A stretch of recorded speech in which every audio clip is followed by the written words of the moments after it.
and welcome to an autobiography podcast about me, John Dalton. I was born on September 6, 1766 in Cucumberland, Britain. My family was a Quaker family, a group of Christian believers. We were more set on peace and that God is in every person. My father was a weaver. He was also the person who gave me my education along with Quaker John Fletcher. He ran a private school in the nearby village of Pardshaw Hill. My family was poor, so I started earning a living at 10 in service of Quaker Elihu Robinson. I started teaching at schools at 12, and I was proficient in Latin at 14. At 15, I joined my brother Jonathan in running a Quaker school in Kendall, 45 miles away from my home. At 21, I wanted to study law or medicine, but no one really liked that. I got most of my scientific information from a man named John Go, a blind philosopher good in the science and arts. At 27, I was an appointed teacher of math and natural philosophy at the new college in Manchester. I stayed there until I was 34, as the college's financial situation led me to resign and start a new career as a private tutor for math and natural philosophy. Now on to what I did. I did several things, including meteorology, color blindness, measuring mountains in the Lake District, gas laws, and the one I am most known for, atomic theory. Going in that order, the first thing is meteorology. This was influenced by Elihu Robinson, a great meteorologist and instrument maker. They got me interested in math and meteorology problems. I helped come up with various problems, answers, and questions on various topics in meteorology. When I was 21, I started to keep a meteorologic diary, which in 57 years had more than 200,000 observations. I rediscovered George Hadley's theory of atmospheric circulation, or now known as the Hadley cell. My first book was Meteorological Observations and Essay in 1793, which helped me later in discoveries. Next would be color blindness.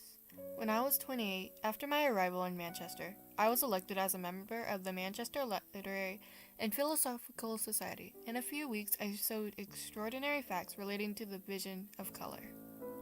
This is where I said that the shorter color perception was caused by the discoloration of the liquid medium of the eye. In fact, it was a shortage of color perception in some people that have not been formally described and noticed until I wrote about it.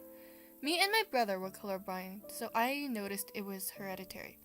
My theory lost credibility over time, but some people refer to colorblindness as Daltonism.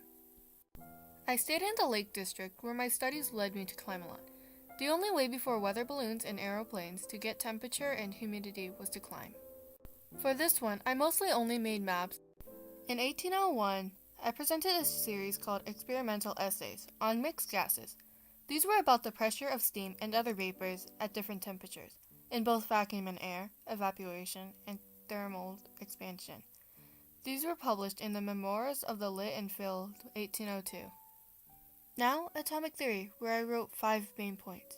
1. Elements are composed of small particles called atoms. 2. Atoms of an element are identical in size, matter, and other properties.